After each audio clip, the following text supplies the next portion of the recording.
Bien le bonjour. Je souhaite proposer à votre réflexion quelques observations personnelles à propos d'un thème tristement à la mode puisqu'il s'agit de l'infection au coronavirus.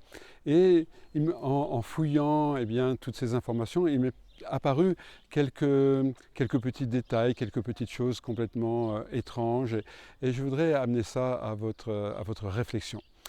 D'abord, j'observe quelque chose d'assez sinistre dans ce thème qui est, on nous parle de chiffres, on nous parle de pourcentage alors qu'il s'agit de vie humaine. Et maintenant, si je reste dans cette thématique du pourcentage et du chiffre, et en faisant quelques recherches, je découvre que dans le site de l'Organisation mondiale de la santé, dans l'OMS, en ce qui concerne la grippe habituelle, la grippe saisonnière, la grippe normale, on est bien au-delà des chiffres du coronavirus. Ce que je veux dire par là, c'est que chaque jour, de manière vraiment très officielle, très sérieuse, très étudiée, il y a, dû à la grippe habituelle, normale, par jour, 1780 morts en moyenne par jour. Donc ce qui est bien au-delà, ce qui est 60 fois au-delà que le coronavirus. Par contre, on ne fait pas autant de précautions d'avions, de réunions publiques interdites et de choses comme ça à propos de la grippe habituelle. Alors je me pose des questions, qu'est-ce qu'il y a de différent dans cette infection au coronavirus? Ça, c'est vraiment, j'aimerais bien le comprendre, même si on parle du pourcentage de décès bien supérieur à la grippe habituelle. 3% de gens infectés par le coronavirus vont mourir peut-être, alors qu'il s'agit de 0,1 ou 0,5% des gens infectés par le virus de la grippe habituelle, saisonnière, qui vont mourir. Alors on peut quand même se poser la question, mais quel type de population meurt dans les gens infectés? Pourquoi certains avec le même germe, avec le même coronavirus, meurent et d'autres non? Et c'est ça qui intéresse finalement le thérapeute en décodage biologique et qui va explorer le terrain. Le terrain. Claude Bernard, un médecin très célèbre du siècle dernier, qui travaillait sur le choléra, affirmait et a lancé cette phrase célèbre: le microbe n'est rien, le terrain est tout.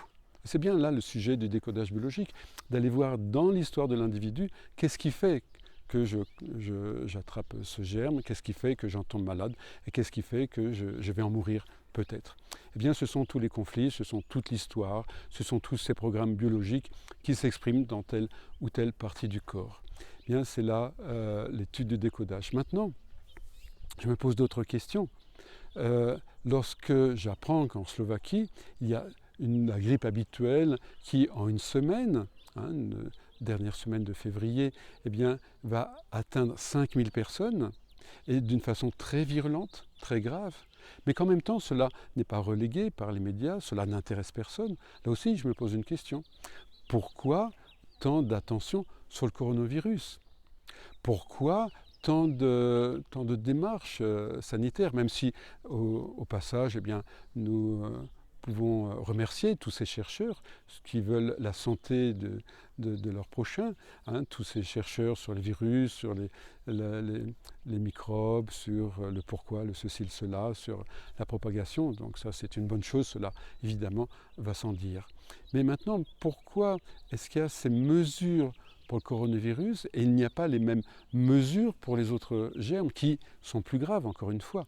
La grippe habituelle tue en quantité, non pas en proportion, mais en quantité, beaucoup plus de personnes. Il y a beaucoup plus de risques de mourir de la grippe habituelle que du coronavirus. Donc, pourquoi sur ce coronavirus est-ce qu'il y a toutes ces décisions d'interdire les réunions de groupe?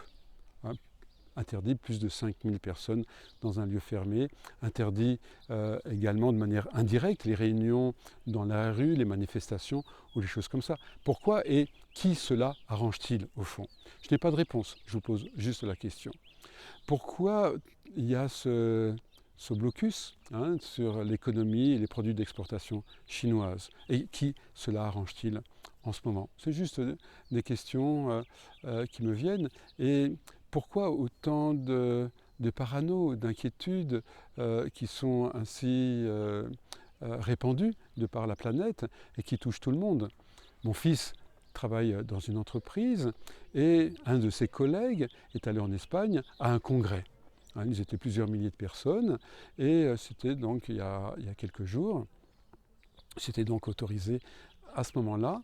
Mais entre-temps, eh bien, il y a eu des mesures sanitaires qui ont été prises dans l'entreprise dans laquelle travaille mon fils et qui fait que c'est interdit dorénavant eh bien, d'aller dans des réunions. Alors, ce collègue a été interdit de travail. Il doit rester chez lui, il ne doit pas revenir au travail, simplement parce qu'il a été dans un congrès, dans un groupe où il y avait des milliers de personnes. Et cerise sur le gâteau, eh bien, il y a son ordinateur qui est dans l'entreprise, qui est dans le travail. Donc on va lui remettre l'ordinateur pour qu'il puisse travailler de son domicile. Mais comment lui remettre sans être en contact avec cet homme qui n'est pas infecté, qui n'est pas malade? Alors quelqu'un a apporté cet ordinateur sur un parking.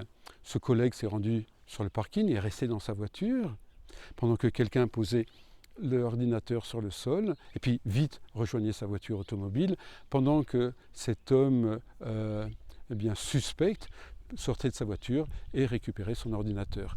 Donc on est dans une espèce de délire, on est dans une espèce de peur irrationnelle à certains endroits, évidemment. Je ne critique pas toutes les décisions sanitaires et gouvernementales qui ont été décidées bien en haut lieu et qui ont leur sens, je ne sais pas lequel, mais qui sans doute ont un sens. Mais dans nos comportements d'individus quotidiens, dans cette parano, cette suspicion, cette menace, cette angoisse, eh bien là, je crois, en tant que thérapeute en décodage biologique, en tant que chercheur également sur la santé, qu'il y a un danger. Il y a un danger eh bien, à intégrer, à accepter sans discernement eh bien, toutes ces informations et se